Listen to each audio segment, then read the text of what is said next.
নীল দলে যারা চরমপন্থী শিক্ষক ছিল, যারা 2019-এর প্রশ্নবিদ্ধ ডাকসু নির্বাচনকে ভোট ইঞ্জিনিয়ারিং এর মাধ্যমে কলুষিত করেছিল, তাদেরকে কাউকে কিন্তু কোনো শাস্তির আওতায় অথবা বিচারের আওতায় আনা হয়নি। আসলে এটা তো গণতান্ত্রিক সৌন্দর্য। যত প্রার্থী হবে নির্বাচন তত উৎসব মুখর হবে। বাংলাদেশ জাতীয়তাবাদী ছাত্র দলই কিন্তু অন্যতম দাবিদার যারা ডাকসু চেয়েছিল, এবং ঢাকা বিশ্ববিদ্যালয় প্রশাসন যতবার ঢাকা বিশ্ববিদ্যালয় ছাত্র দলকে আহ্বান জানিয়েছে ডাকসুর ব্যাপারে, সেটা হোক সংবিধান সংস্কার প্রস্তাবনা অথবা যে কোনো ব্যাপারে, ঢাকা বিশ্ববিদ্যালয় ছাত্রদল কিন্তু তৎকালীন সময়ে ততবারই রেসপন্স করেছে। এবং তারই পরবর্তীতে আমরা দেখেছি যে একটি ডাকসুর এখন আগামী দিনে যে প্রার্থীদের চূড়ান্ত যে ভোটার তালিকা তো পূর্বেই হয়েছে, চূড়ান্ত প্রার্থী তালিকা কিন্তু প্রকাশিত হবে। সুতরাং আমরা এটাকে সাধুবাদ জানাচ্ছি, ইতিবাচকভাবে নিয়েছি। কিন্তু কিছু শঙ্কা আমাদের থেকে গেছে, যেগুলো আজকে না বললেই নয়। সেগুলো হলো, আপনারা দেখেছেন যে নীল দলে যারা চরমপন্থী শিক্ষক ছিল, যারা 2019-এর প্রশ্নবিদ্ধ ডাকসু নির্বাচনকে ভোট ইঞ্জিনিয়ারিং এর মাধ্যমে কলুষিত করেছিল, তারা কিন্তু এখনো বিশ্ববিদ্যালয়ে বিরাজমান রয়েছে। তাদেরকে কাউকে কিন্তু কোনো শাস্তির আওতায় অথবা বিচারের আওতায় আনা হয়নি। যে সকল নীল দলের চরমপন্থী শিক্ষক যারা 3 আগস্ট 4 আগস্ট ও শেখ হাসিনার পক্ষে ছিল, তাদেরকে বিচারের আওতায় হয়নি। এছাড়াও বিভিন্ন ধরনের নিষিদ্ধ ছাত্র সংগঠনের নেতাকর্মী যারা 3 তারিখ 4 তারিখ পদত্যাগ করেছিল, 5ই আগস্ট হাসিনা পালিয়ে গিয়েছিল, তাদেরও কিন্তু বিচারের আওতায় আনা হয়নি।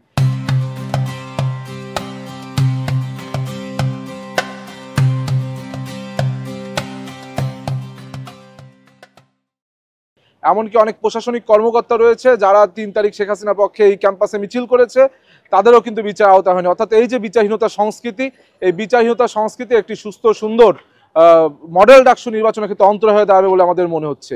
এবং বিভিন্ন সময় আপনারা দেখেছেন, আমরা পূর্বে যখন আমাদের হল কমিটি প্রকাশ করেছি, বিভিন্ন জায়গায় মব সৃষ্টি করা হয়েছে, মেয়েদের হলগুলো থেকে শুরু করে বিভিন্ন জায়গায়। এমনকি ফজিলাতুন্নেসা মুজিব হলে আমাদের মেয়েরা যখন মনোনয়নপত্র তুলতে গিয়েছে, তাদেরকেও কিন্তু বাধা দেওয়া হয়েছে। অর্থাৎ লেভেল প্লেইং ফিল্ডের কিন্তু একটি শঙ্কা আমরা বারংবার প্রকাশ করছি। এবং আমরা পূর্বেও ঢাকা বিশ্ববিদ্যালয়ের মাননীয় ভিসি এবং নির্বাচন কমিশনার বরাবর বারংবার বলছি যে এই যে নীল দলে যারা চরমপন্থী শিক্ষক, যারা ফ্যাসিবাদের দোষর ছিল চরমপন্থীভাবে, তাদের বিচারে আওতায় আনা হোক। কিন্তু আমরা দেখছি সেটার কোনো কিন্তু দৃশ্যমান কোনো পদক্ষেপ আমরা এখনো দেখছি না। যারা নির্বাচন করছি, সেটা হোক ছাত্রদলের প্যানেল অথবা বহু প্যানেল, অনেকে স্বতন্ত্র প্রার্থী আছে, প্রত্যেকেই এই নির্বাচন কেন্দ্রিক রাজনীতিতে অত্যন্ত অনভিজ্ঞ।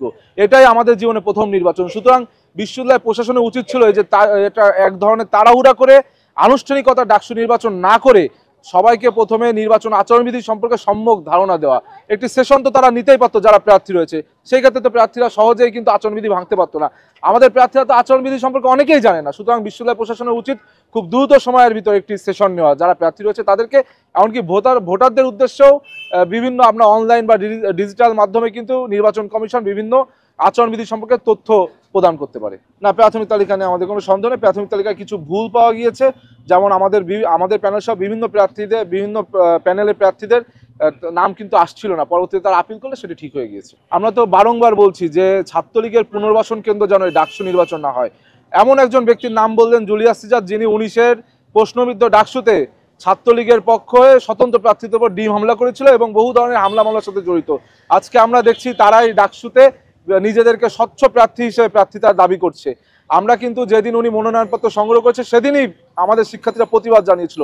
তাৎক্ষণিকভাবে তার মনোনয়নপত্র বাতিল করা হলেও পরবর্তীতে দেখা গেল তিনি আবার নির্বাচন করছেন এবং তার নাম তালিকায় রয়েছে। সেটা নিয়ে আমাদের ভিতর শঙ্কা রয়েছে, কারণ আমরা কোনোভাবেই চাইবো না ফ্যাসিবাদ পালিয়ে যাওয়ার পর একটি ডাকসু, সেটি আপনার একটি প্রশ্নবিদ্ধ ডাকসু হোক অথবা ফ্যাসিবাদের পুনর্বাসন কেন্দ্র হোক। আসলে এটা তো গণতান্ত্রিক সৌন্দর্য। যত প্রার্থী হবে নির্বাচন তত উৎসব মুখর হবে। আমরা একটি বিষয়ে দেখেছেন যে যত প্যানেলই হোক, তার ভিতর সব থেকে ভিন্নধর্মী বৈচিত্র্যময় প্যানেল দিয়েছে বাংলাদেশ জাতীয়তাবাদী ছাত্রদল। যেই প্যানেলে আপনার একজন আদিবাসী থেকে শুরু করে ক্রীড়া ব্যক্তিত্ব থেকে শুরু করে সাংস্কৃতিক ব্যক্তিত্ব, এমনকি সনাতন ধর্মাবলম্বীর প্রতিনিধি থেকে শুরু করে নারী প্রার্থী, সকলে কিন্তু আমাদের এখানে জায়গা করে নিয়েছে। তারা কিন্তু কোনো কোটার মাধ্যমে আসেনি, বরং পূর্বে ফ্যাসিবাদ আমলে তাদের বিভিন্ন রাজপথের অবস্থান জানান দিয়ে শিক্ষার্থীদের মন জয় করে কিন্তু তারা এখানে এসেছে। সুতরাং আমাদের যে প্যানেলটি হয়েছে, এটা অত্যন্ত প্রকৃতপক্ষে অন্তর্ভুক্তিমূলক প্যানেল, এবং এই প্যানেল অন্য সকল প্যানেল থেকে বৈচিত্র্যময় এই কারণে যে এখানে সত্যিকার অর্থে অন্তর্ভুক্তিমূলক একটি প্যানেল হয়েছে। থেকে শুরু করা হয়েছে তার পূর্বেই কমল মিডিয়ার একটি স্বেচ্ছাসেবী সংগঠন, যেই সংগঠন গত 1 বছর ধরে ফ্যাসিবাদ পালিয়ে যাওয়ার পর থেকে শিক্ষার্থীদের বিভিন্ন ধরনের স্বাস্থ্যসেবা থেকে শুরু করে, আপনারা জানেন আমাদের হলগুলোতে ফার্মেসি নেই, সেই ক্ষেত্রে আমাদের কমল মিডিয়া 24/7 তারা কিন্তু আমাদের কর্মীদের দ্বারা যেই শিক্ষার্থী অসুস্থ বোধ করেছে, তার হলের রুমের দরজায় আমরা বিনা ডেলিভারি চার্জে ওষুধ মূল্যটি নিয়ে ওষুধ পৌঁছে দিয়েছি। সুতরাং এটা তো দীর্ঘদিন ধরে কাজ করছে এবং এই ব্যানার পোস্টার কিন্তু পূর্বেও ছিল। আর এখন যে কমন মিডিয়াতে ব্যানার পোস্টার দেখছেন কয়েকদিন আগে লাগানো হচ্ছে, সেখানে কিন্তু ডাকসুর কোনো কথা নেই। এটা শুধুমাত্র একটি স্বেচ্ছাসেবী সংগঠন এবং শিক্ষার্থীদের কল্যাণের জন্য। এইগুলো যাদের করার তারা করছে, আমি এগুলো নিয়ে কোনো ধরনের মন্তব্য করতে চাই না। আমরা শুধু বলতে চাই, আমরা জাতীয়তাবাদী ছাত্রদল মনোনীত প্যানেল, আমরা আমাদের পজিটিভ ধারার রাজনীতি, সুস্থ ধারার রাজনীতি, গণতান্ত্রিক সৌন্দর্য অব্যাহত রাখার যে রাজনীতি, সেই রাজনীতি আমরা জারি রাখবো। এবং শিক্ষার্থীরা 9 সেপ্টেম্বরের যে নির্বাচন, সেই নির্বাচনে তাদের ভোটের ব্যালটে ইনশাআল্লাহ আমাদের পক্ষে রায় দিবে এবং তাদের সমর্থন নিয়ে আমরা 90 সালেও ডাকসুতে নেতৃত্ব দিয়েছি, 25-এ ডাকসুতে আমরাই নেতৃত্ব দেবো।